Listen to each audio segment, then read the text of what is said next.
παίξουμε με slime. Και τώρα θα μου πείτε εσείς τι χρώμα θα θέλατε να βάλω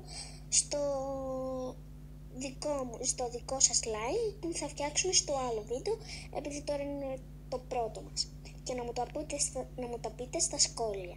Και αν δεν είναι ανοιχτά, να πατήσετε το κανάλι μου και να πάτε στις φωτογραφίες που έχω ανεβάσει και εκεί να μου στείλετε μήνυμα τι θα θέλετε slime να φτιάξω.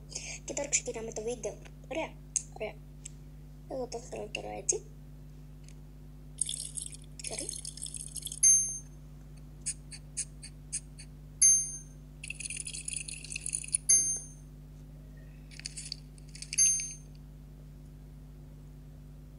Και τώρα πάμε στα χρώματα.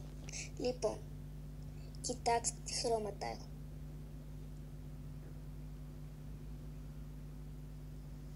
Και αυτά τα χρώματα που είδατε θα τα βάλω στο slime που θα φτιάξετε εσείς, που θα μου πείτε.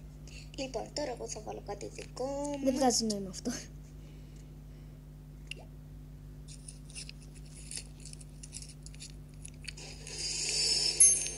Παιδιά, αυτό που ακούσατε ήταν από έξω. Τώρα θα βάλουμε unicorn. Εδώ μπορεί να έχει και κάτι χρώματα.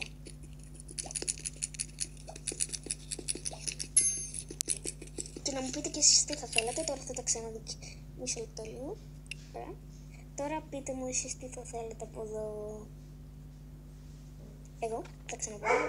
Θα βάλω τέτοιο. Να, το είδατε, εδώ έχει και χρώματα τι θέλουμε.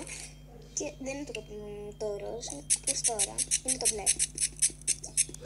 Και παιδιά, τώρα σε λίγο τελειώνουμε. Τελειώσαμε.